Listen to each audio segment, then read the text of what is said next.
So, David, on your drives from Dallas to Nevada, you've driven through Wichita Falls, Texas. It's about 2 hours outside of Dallas. There's so many little small towns going out that way, but yes, I must have. Yeah. Well, This rings a bell, so yeah. Maybe we stopped there for gas and some sunflower seeds and some jerky. I don't know. Sure, yeah. Vanilla Coke. Those things.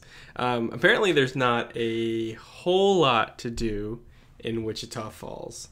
A lady was recently banned from Walmart, I guess maybe indefinitely, which seems like the worst punishment you could receive, right? For spending about 3 hours driving an electric shopping cart through their parking lot while drinking wine from a Pringles can. Where were employees and law enforcement for the first 2 hours? 2 hours and a half this is going on. Yeah. After half an hour of this, they were like, we should call someone. No, we'll let her try to get this out of her system for another 2.5 hours. Really? I think it was nice of the Walmart employees. They let the police officer sleep in. They didn't place the call till 9 a.m. So that's, I don't know. Kudos to the Walmart employees. But so many questions, right? Like, one, had no idea electric shopping carts had batteries that good. Yeah, right? Battery technology is getting much better. That's the Tesla of Walmart shopping carts. 2, what flavor Pringles? 3, was the wine poured in to the Pringles can, or was it just a bottle of wine inside a Pringles can? Like a really small, skinny bottle of wine inside the Pringles can? Exactly. Those are it's too hard to digest for me, much like those Pringles are going to be. Well, you know what they say. No, I don't. I have no idea what they say about the situation. So whatever you're going to say is going to be completely new and a surprise to me, but go ahead. Once you pop, the fun don't stop. There it is. There it is. And this is Subjectively Correct Sports Live, the only show in the known universe with a couple of guys, me and Anthony, talking about sports and other things like Pringle can wine in Walmart parking lots. I still think that's way too long for that to go on. Hero or villain, I can't decide. Well, she's probably in jail, so I think society has deemed her a villain. No, not arrested. What? Not detained. No. Name not released. What? So she walks among us. A hero, I think I've done it on the hero side. Not that I think like her behavior is enviable or that we should model. Okay, so she's doing something that is not heroic, but you're going to classify her as a hero? Because I think any lesser person would jump on this notoriety and cash in while you could. Like that Pringles endorsement, electric shopping carts endorsement. All I know is wine. The Bears GM would not be happy about that interview. That's a total me moment, not a we moment. That is. She's all about the team. She's probably a Walmart employee, and that's why they're not trying to release anything on it. The live stream's back. Welcome to the first live stream of 2019. And for those listening on delay on the podcast, thanks for joining in again. One caveat, one note for the podcast. We are sleep training. No, not we. No, we are not. We're Anthony, highly trained sleepers. We are. Well, no, you need a machine to help you sleep. So you've been doing it wrong for a long time. Millions of Americans have congested airways while they sleep. It's not a big deal. Why are you making a big deal of this? I feel like you're really putting me in a defensive position right now. But our baby, not our baby. We don't have a baby. Okay. We don't have one. My baby that I had with my wife. Yep. Just us alone. Yep. No one else was involved. Although I did live here. Not at the time of conception. No. I wasn't going there. During gestation. Yeah. You did live with us. I did. Yeah. That's when the baby's cooking, right? Mm-hmm. Yeah. Is that germinating? Americanating. Get it? Because it's marinating and she's American? That's good. So our website is subjectivelycorrect.com, and you can check out our website. Still hoping to get some articles up there. We're still working on that. Yeah. Catch us on Twitter at subcorrect, at AG Montague, and at DP Henderson 1515. We usually just use Twitter to communicate with each other, any news we find on Twitter, but every once in a while we share it with the world, and we bless people with that. Yeah. So I wanted to start the show today, and on the stream, forgive my phone usage, but I got some notes on my phone here. I wanted to talk about the people we feel sad for. You got that? Got your paper ready to go? I got my paper. Okay.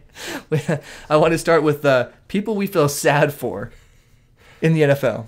Okay. Do you want to do one at a time, or do you want to do my list and your list? I don't know how many you have. You can go do a few. I have like 5. I only have 2. Okay, so let's do a couple. I'll do. Okay. One, yeah. So the first person I feel sorry for is Alshon Jeffrey. Okay. Of course, for the obvious reason of the ball going through his hands and happens to land perfectly in the hand of a Saint, and game over for the Eagles as they were marching down. It looked like they were going to score no matter what. Plus, that Foles magic was rolling, and when the Foles magic is rolling, you just don't stop it. It's like a Pringles can.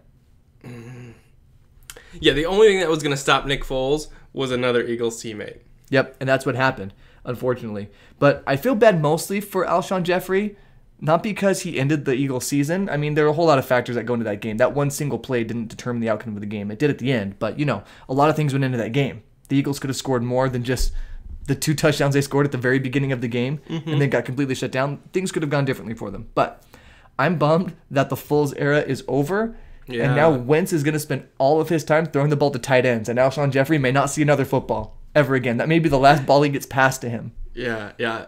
Wentz loves his tight ends, which is why I drafted Zach Ertz in my fantasy league.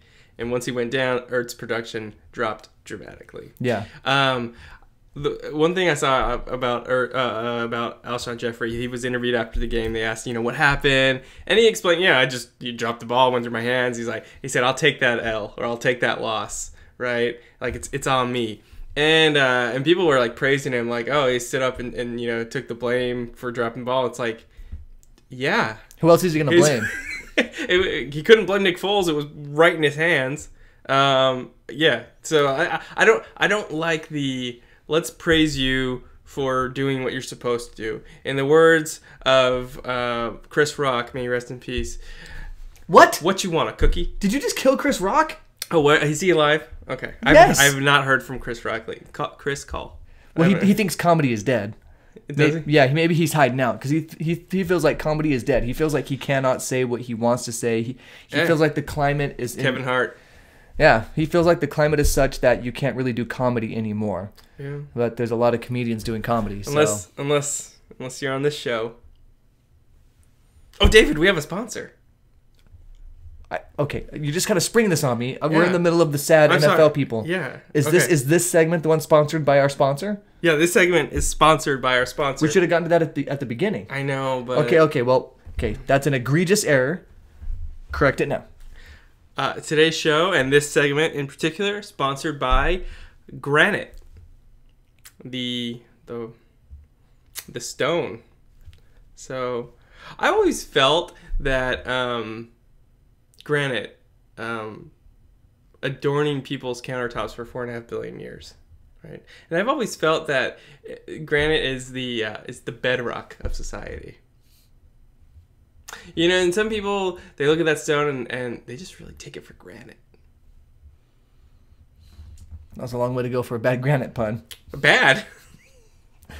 But Continue. That's who we are. Continue with your... The next person I feel bad for in the NFL is old Phil. Old Phil Rivers. That poor guy. And which leads me to a question.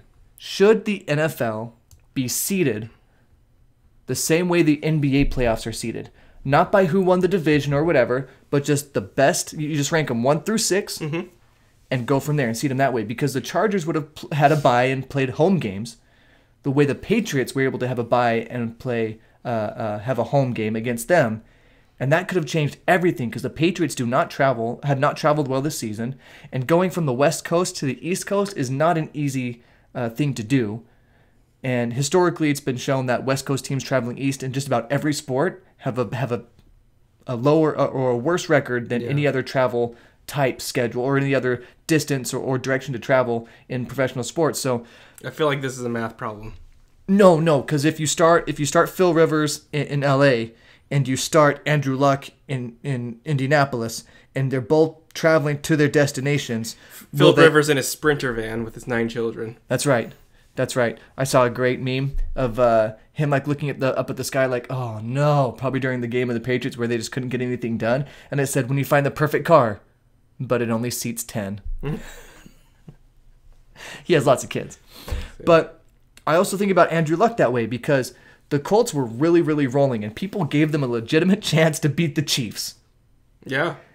On a bye. Yeah, I mean, they had playing at home. 10-1, right? Yeah, so they were the hottest team in the NFL. But that week off and playing at home proved to be a major factor this week. All the home teams that were on byes won their games. Well, especially Andy Reid. Andy Reid has like the best record of head coaches coming off a bye. Yeah. If you give him time, you give that man time, he's going to put together a game plan. A good game plan off a bye. Good analysis. Thank you. Which is so true. So people were praising the Colts defense for the way they were able to disguise their coverages and things like that in their game against whoever they beat the week before. Help me out. What? Who they beat the week before? The Ravens? The Chargers? Yeah. No, not the Chargers. Oh, the Colts? The Colts. Beat the Texans. The Texans, that's right. So, I'm sorry. Deshaun Watson was playing really well, and he's a good quarterback, but he looked absolutely foolish against their secondary and their line. Why? Because what they were saying, and Dominic Foxworth and other analysts were really impressed by whoever it was that caught this. My name's slipping me, just like the name of the Texans was.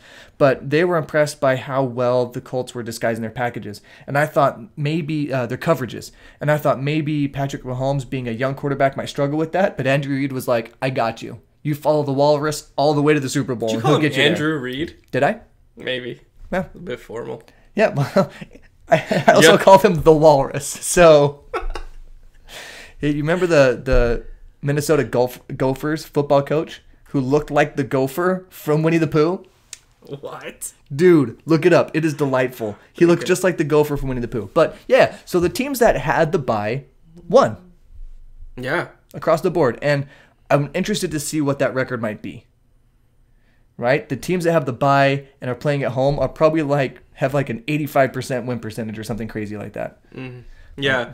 No, but the NFL is weird because often you do see a number of teams playing wild card weekend that end up in the Super Bowl. Yeah. Or winning the Super Bowl. But yeah, I wonder if on average you are benefited from having the bye. Right. Baby alert. Yep. I don't know if you can hear that. We can. All right. First, I'm sad for this person, Le'Veon Bell. He didn't play. He didn't play at all this year. But if C.J. Anderson taught us nothing, it's that sometimes the running back is an interchangeable piece.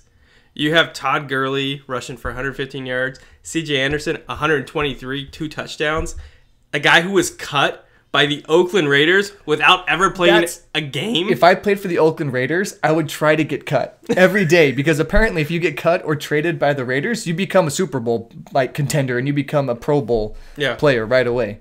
Yeah. Well, some of them were Pro Bowl players before, but Amari Cooper, Khalil Mack, and now C.J. Anderson are just playing out of their minds in big games.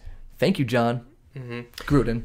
And so it really makes you wonder, do we overvalue the running back position? Is it so much more, is it the line, the scheme, the ability to throw the ball, right? That keeps the defense honest.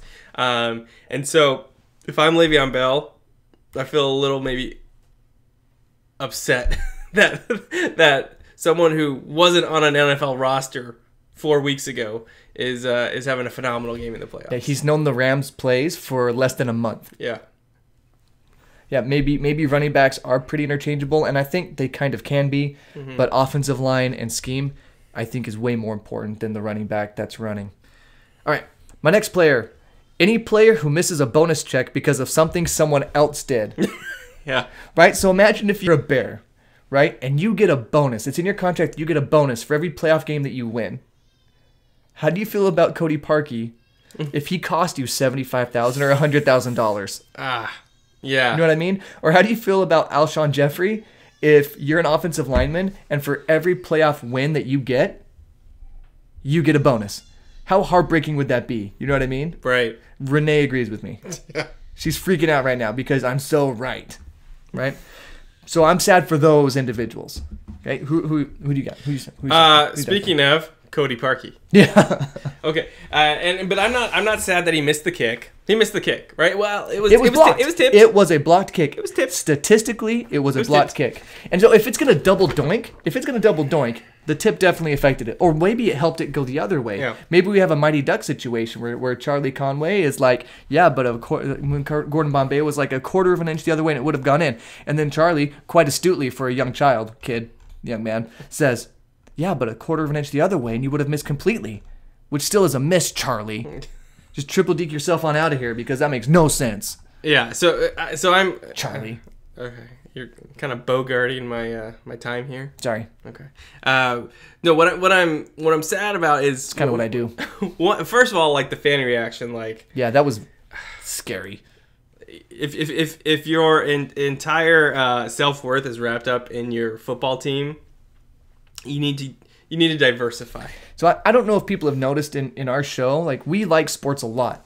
Like, I love the 49ers. There's talk of maybe Antonio Brown going to the 49ers, and I'm freaking out that maybe Jerry Rice might be like rubbing elbows with Antonio Brown, and then we'll have Jimmy Garoppolo and Kyle Shanahan throwing passes to Antonio Brown. I'm really excited about that. But when the 49ers suck and they lose, I don't cry about it.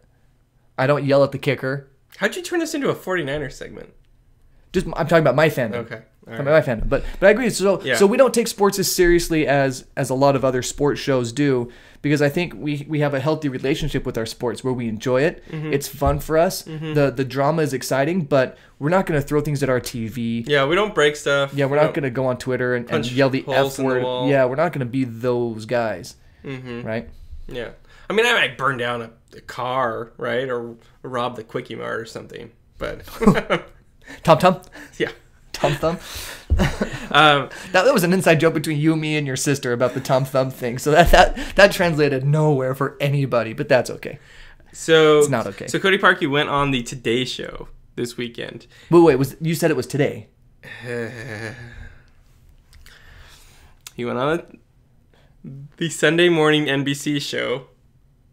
Or was it when was it? No, it was Friday. I think Derailed. It was Friday. Woo woo. Jeez. Derailed. Yeah. Yes. He went on the Today Show Friday morning. Okay. And he was, he talked about the play, talked about some of the fan reaction, and said, playing football is what I do. It's not who I am. And he's got other things in life, whatever. Well, he's an attractive millionaire. And he does have a few other things going for him. Yeah. And he like Alshon Jeffrey was, praised for whatever, talking about his failure. So someone asked him a question, and he said, yes, I did not make that kick, and that's on me. And people are like, good for you. Yeah. It doesn't happen when I go to work. They're like, all your students failed this big exam. I know, and that's on me. You know what? Good job, Dave. Thank you for owning up to that. Yeah. Doesn't happen at my job. Does it happen at your job? No. We lost that contract. You're right. That's on me, guys. You know what, Anthony? Thank you for your honesty. We appreciate you just owning up to your mistakes. Yeah. Here's a raise. Not likely. No? Okay. No. Well. So Matt Nagy and Ryan Pace, the GM of the Bears. The Bears. They had a press conference. So the head coach and GM of the Bears had a press conference after the Today Show interview, and they didn't hold back. They essentially said Parkey's gone. They said we need to get better in the kicker position. We need to get better. It's an area of focus. And you need to get better in the area of the team that is actually supposed to score the points, because he was your leading scorer for that game that you lost. That's true. Just saying. And then talking about the interview, they said that seemed more like a me thing and not a we thing. We like to stress, we talk about as a team, we win as a team and lose as a team. And I didn't necessarily think that was too much of a we thing. Okay. Again, I don't care about someone like taking responsibility for their loss, whatever. Like, you shouldn't get praised for that, but that's fine. But you also shouldn't get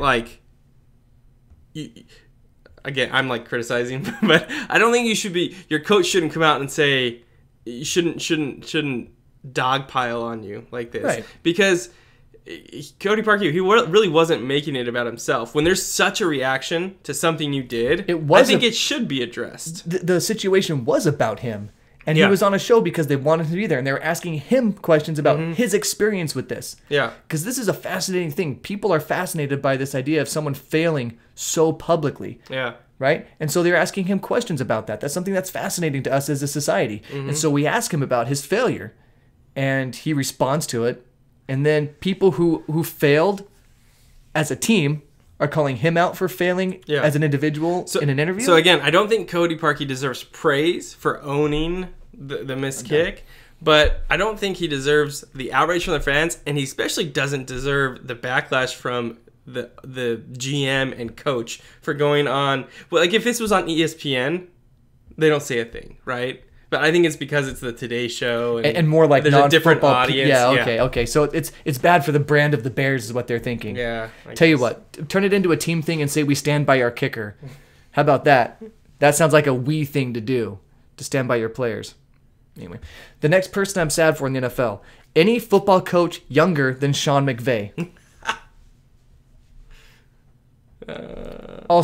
Any football coach who's older than Sean McVay. Let me explain. So if you're a college like linebackers coach or something, you're probably in your 30s or 40s, right? Sean McVay's in his he's 32 and might play for a Super Bowl this year. Yeah. Like he's kind of shifting things, kind of the way Jordan Spieth and Rory McIlroy did with the golfers a few years ago, where it was like, you don't have to be a seasoned veteran to win all these major tournaments. You can be a young guy, and you can play with Tiger and Phil, and you don't have to be intimidated by them. Well, Sean McVay, I guarantee you, he's not intimidated by Sean Payton. I guarantee you that. He's not intimidated by anybody. He has so much confidence. And that comes from being prepared, being surrounded by good people that trust you and have confidence in you. And so he's going to go out there, let it all hang out, and he's going to call the game he knows needs to be called. And he knows, I mean, just all the confidence in the world. And I feel bad for any coach that's older than him, especially, because you look at him and you're like, oh man, when I was his age, I was like the towel boy for the Falcons or something. You know what I mean? And so he has a ton of success. And then all the coaches that are younger than him are like, I'm never, ever going to measure up to that. You know what I mean? Look where you have to get at 32 to be on the Sean McVay path. You know what I mean? So yeah. Do you have any other people you feel bad for? Bad for? No. I got happy for. All right. Another person I feel bad for. Anyone who yells, defense wins championships while coaching their team. Right? Because the top four offenses are still in the playoffs right now. The top four offenses. Yeah. And Chiefs. Yep. Rams. Yep. Saints. Yep. Patriots. Oh, and please let's get a 45, 43 point Super Bowl or something like that. I want to see a fun, exciting Super Bowl. And this might be a fun, exciting playoffs, or it might be an awful, terrible playoffs for the rest of the way. We don't know yet. Like these championship games might get drug into the mud. They might just try to run the ball all over each other because one coach wants to control the pace or whatever. And I hope that's not the case. I hope we have another repeat of what the Rams-Chiefs did during the regular season, which was phenomenal. Yeah, I think NFC... We almost gave that game to Mexico. The NFC should be at... That was almost played at that terrible stadium. Jared true. Goff would have three torn ACLs right now. Thank you, Shakira. What? That's the reason they didn't play there. They had like the Shakira concert the week before, and like I guess the moving around the stage and people on the floor. And her dancing. It like totally ripped up the field. I So still maybe it was think, like 2 weeks before. I bet it was just her dancing that ripped up the field. That's all it was. Back and forth on stage dancing. That's all it was. Oh, and the people in there dancing too. That's you bailar in Spanish. They were bailando. What was I saying? Something about football. NFC. Yep. Yeah, the NFC, I think we'll have a really high-scoring matchup. It's in a dome, right? But the AFC, it's going back to Kansas City. I heard, was it 7 degrees or 27 degrees or something super cold, right? And so, we saw these 4 teams really put on a rushing display. We'll talk about that later. I would expect that to continue this weekend. Okay. But apparently a lot of points came out of the rushing game for the Chiefs this week. The old saying, like, points come out of the passing game. Not so much for the Chiefs, man. They scored all their points on running plays or field goals. I'm good talking about happy, sad. You want to talk? You have more? Do you have any happies? Who are you happy for? Just, Tom Brady, Bill Belichick. Finally something started to go their way. Also, really, C.J. Anderson. Right? That was dope. Yeah, I'm glad. Again, running backs may be interchangeable, but that dude, he really put on a show. He also proved that you don't have to be in impeccable shape to be a professional athlete. I think he just looked frumpy because of the long sleeves. Was he wearing like 8 layers? Well, he was wearing baggy sleeves. He had had a puffy vest on underneath? I don't know. Oh. Okay, look, you're in phenomenal shape if you put up 140. Oh, there was more. C.J. Anderson is in incredible shape if he can put up 140 yards against a professional defense, dude. He's in great shape. He carried the ball over 20 times. course, he's well rested. That's true. Not a whole lot of mileage on those legs this season. Yeah, this season. But he's not a spring chicken. That means he's not young. Mm-hmm. But he had over 20 carries. He's averaging over 140 yards a game over the last 3 games, which I think are the only 3 games he's played for the Rams. Yeah, maybe. So you know what that tells me? That tells me that offensive line is healthy and they're playing great at the right time. And Sean McVay is scheming good running games. We always talk about coaches scheming good passing games. Sean McVay is scheming really good running games. Yeah, we don't talk about that. I think the offensive line has been healthy all of this season and last season. Yep.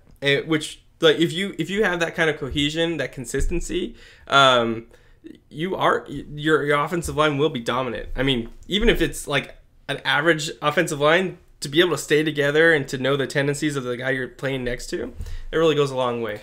When what happened with the Cowboys when Ezekiel Elliott, you remember Derrick Henry? Remember that guy? Of course. Derrick Henry was seen as one of the best running backs in the league. He goes to the Titans and disappears. Ezekiel Elliott comes in as a rookie, dominates. What's going on? About Chris Henry? Huh? No, Derrick Henry. Is he on the Titans? Yeah. Okay. Sorry. Okay. I thought you were talking about someone else. Okay. I'm clearly not. Yeah, because he's still good. Who, Derrick Henry? Yeah. Yeah. No one's talking about him, though. Oh, okay. Like, you're with that Dallas offensive line, and you're a star. Got it. You're with another team, and you're ho-hum, so-so. Right? Even as a really talented player. Mm-hmm. Right? So it's so much the offensive line, you know? Yeah. So if you didn't see the games this weekend, Patriots beat the Chargers 41-28. Rams beat the Cowboys 30-22. That score's a lot closer than the game was. Yes. Saints beat the Eagles 20-14, and Chiefs beat the Colts 31-13. No passing touchdowns for the Chiefs. In fact, only 3 passing touchdowns by winning teams all weekend. So of the 4 teams that won, there were 3 touchdowns. Who threw them? Thrown. Breeze? 1 by Brady, 2 by Breeze. Patrick Mahomes, who had a good game, no passing touchdowns. He did have a rushing touchdown. Jared Goff, no passing touchdowns. And that tells me, again, offensive line and good coaching. Yeah. So listen to the rushing discrepancy in these games. Chargers-Patriots. The Patriots outrushed the Chargers 155-19 yards. You can't win a football game rushing for 19 yards. Cowboys-Rams. The Rams outrushed the Cowboys 273 yards. They had 2 rushers over 100 yards. C.J. Anderson, Todd Gurley. 273-50 yards. And the Cowboys, they want to run the ball with Ezekiel Elliott. They have a great line and a great running back. Yeah. And of course, that Rams defensive line That's on a week's rest. They got some big boys. Yeah. Saints outrushed the Eagles 137-49. Chiefs outrushed the Colts 180-87. And they also had a 100-plus yard rusher. Yeah. And so, yes, there was some bad weather this weekend, and so maybe you rush the ball a little bit more than you otherwise would. I think the short passing games and RPOs are so prevalent in the league now that I think short passes kind of negate the weather when it comes to the passing game a lot. But what this shows is that even in the day of flashy, dashy, passy schemes. Flashy, dashy, passy? Yeah. Patent that. That's amazing. That's my new phrase. No, that is our new phrase. That's a show phrase, and no one should take it because, what was it? Flashy, dashy, passy. Flashy, dashy, passy. That perfectly sums up what Patrick Mahomes does. He's flashy. He's usually out on the run, so he's dashy. He's like no looking and stuff, and he's definitely passing it, so it's passy. Yeah. Flashy, dashy, passy. But we're in a day where we're passing, playing vertically, right, as they say on ESPN sometimes. Good work by you. Thanks. It's in vogue, right? The magazine? The game is still won in the trenches. Ooh, good cliche. Thank Keep them you coming. very much. No, but every team that won dominated the offensive and defensive lines. Yeah. And so it opened up the run game and it shut down the run game, right? And when you do that, you can have an impactful passing attack. It wasn't needed this weekend, but more. So I'm not trying to say like head coaches are prioritizing running over passing. That's obviously not the case if you look at like the breakdown of plays, but the teams who excelled this weekend, when they ran the ball extremely well. Yeah. And I think that comes down to maybe the defense is being tired. mean, all the teams that lost played the week before. And so if you're tired, one of the worst things for a defense is to come up to the ball knowing that the offensive linemen are just going to bull rush you right in your face, and you're going to have to try to stop the run over and over and over again. Remember what Marshawn Lynch said that one time? They said he was talking about running over people. It's like, people don't want to be run over like that. Yeah. And they were like, what do you mean? It's like, just run through an MFer's face. That's what he said. It's a cool quote. It's pretty intense. But he's just like, people don't like that. Just get run over and over and over again. And that's what the winning teams did this week. They just were running over the defense over and over and over again. And that wears you out. It exhausts you. And the Patriots are really good at this. There's a rule in the NFL where if you substitute a player, you have to stop and allow the defense to substitute as well, right? So Bill Belichick will take advantage of that, and he will just keep mauling you. And he'll go into no huddle, not so he can pass the ball, but he'll go no huddle and up tempo so that he can keep those 350-pound guys on the field for minutes and minutes at a time, just exhausting them. They can't. Then you get to a 3rd and long situation. Can they rush the quarterback? No, because they've had the ball rushed like down their face, down their throats, 3 plays in a row, and they're exhausted. Yeah. So, I mean, the good coaches are going to do what's working. Good coaches aren't going to stick to the game plan when it's not working. They're going to do what's working. And for this week, they just were wearing the defenses out with the run. And I think you could make a case that the 4 head coaches remaining are the 4 best head coaches in the game right now. Obviously, they're the only ones alive. But who would you rather have over Bill Belichick, Andy Reid, Sean Payton, or Sean McVay? Is there someone else you would put in there? I like Kyle Shanahan over Sean Payton. Okay. Kyle Shanahan. Sure. I don't. Great way to end this segment. I don't. Okay.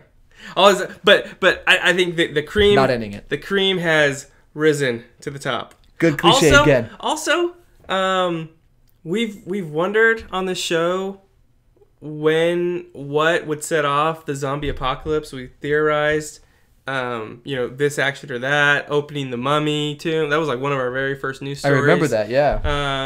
Brendan Fraser or eating frozen chicken tenders on the side of a highway in Alabama. Come on, Alabama. Come on. I'm still not over that. Maybe they're defrosted by now. I haven't forgiven Alabama. They're digested by now. But when Sickos. Really the zombie apocalypse is happening right in front of our eyes. Because the Patriots will not die. Every year we pronounce them dead. Every year we say the Patriots dynasty is over. And every year they prove us wrong. As long as the AFC East keeps swapping coaches back and forth, they're going to win the AFC East every time. The reports of the Patriots' death are greatly exaggerated. To paraphrase the great Samuel Leghorn Foghorn Clemens. Mark Twain. Go to commercial. We'll be right back.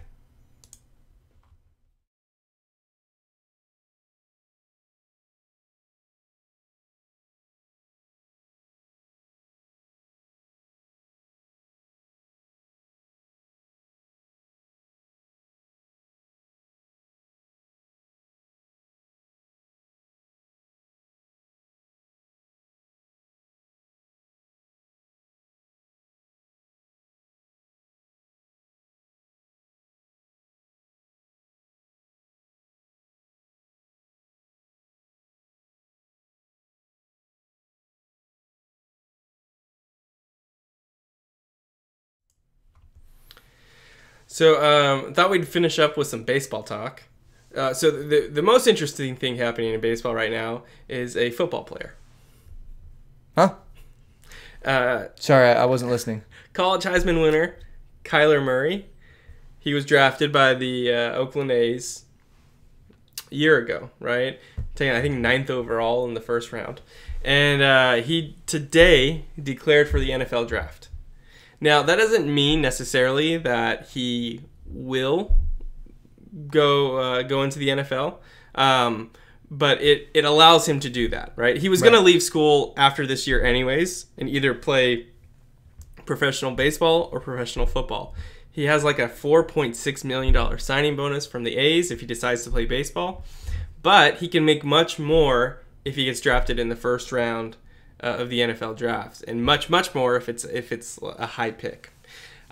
So just an interesting situation. There's never been someone drafted in both first round of two major sports. Not even Bo Jackson? Not even Bo Jackson. I don't even know Bo. Bo don't know.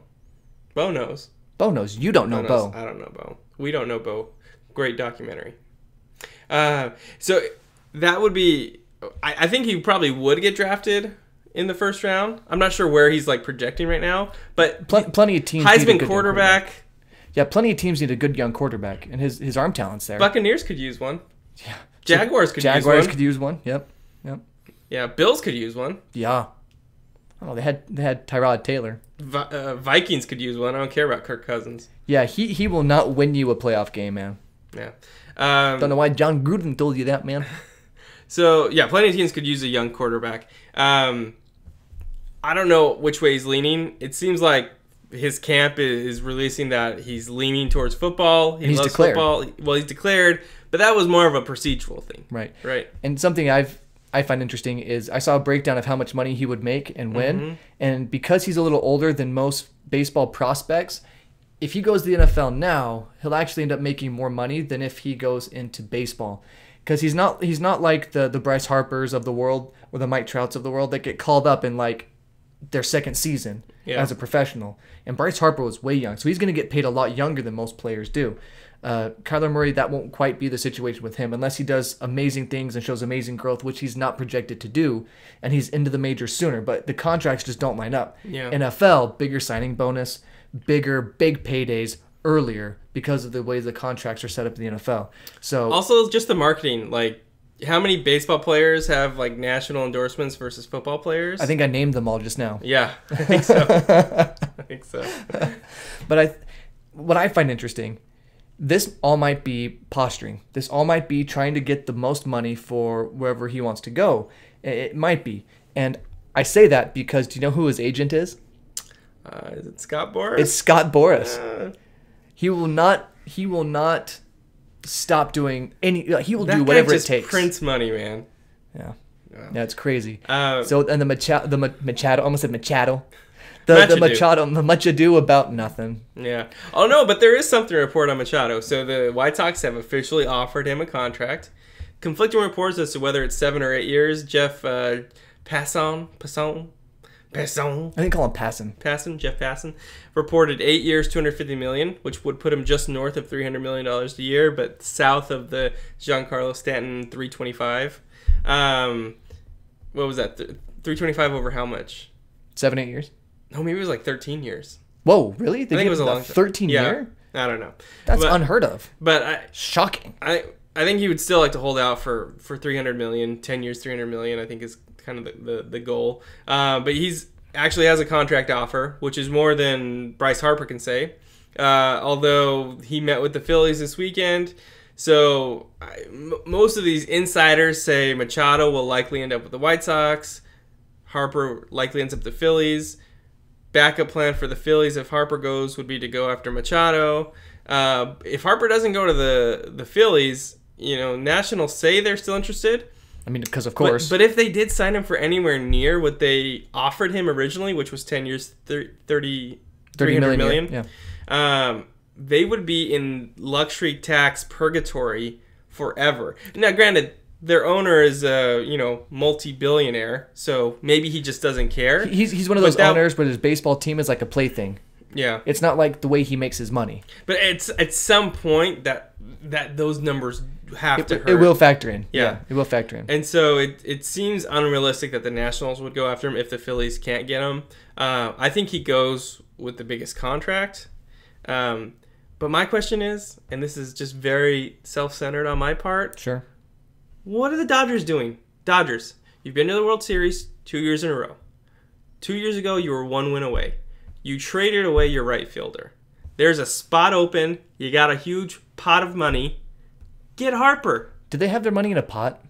That's a weird place for It's in a pot in a safety deposit. Safety deposit pot? Safety deposit. I already said safety deposit pot. That was good enough. You didn't have to try to make a good thing better. It was fine the way it was. The safety deposit pot. Magic Johnson. Work your whatever you call it. Oh. Get Bryce Harper. I don't know. I don't know what we're doing, Dodgers. Oh no, we're good. We let Grandal walk, and we traded for Russell Martin. So the singer. Now we have two. No, that's Ricky Martin. Now that's my bad. Now we have two below league average catchers. Good. So good. Barnes, right? I think we're set there. Yeah, Barnes. Well, Seager's coming back. Seager's coming back. Hopefully. The infield is going to be fine. Even though Dozier left, the second base you can platoon with Muncy, Hernandez. That swing, dude. Max Muncy's swing. Taylor. I hadn't thought about a swing in a while. Give me a minute. Yeah. Okay. I remember when I saw it in person. And it's not that they don't have enough players to have a good team, and the division has gotten worse around them. Rockies lost LeMay. You're not. The Diamondbacks lost Goldschmidt. So their division should be easier to win this year. Should be. And so my only theory is that they're waiting. They're not going to play the offseason game. They're thinking they have enough talent to win the division, and that something's going to come along like a Machado at the trade deadline. That they can, a team that has someone with a high contract that's in last place, they'll let go. My only thought is that's the plan. Friedman does kind of like to stock, the president of baseball operations for the Dodgers. He likes to stock. He likes to not make a lot of noise until some other teams have made some offers. He doesn't like to be the first mover. And so maybe that's what they're doing, and they'll sneak in and sign Harper. But I'm getting a little antsy as a fan because all I've seen this offseason is we are losing players, good players. So what's working in baseball right now?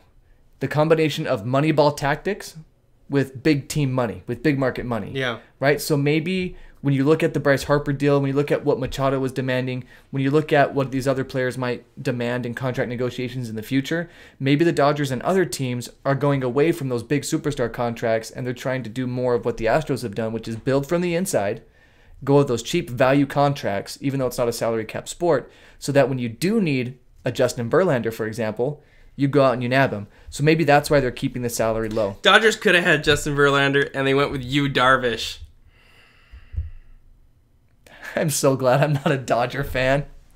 That's a special kind of purgatory to be in. Where you're so close, but you just can't get there. Players are getting hurt. I don't got anything else, David.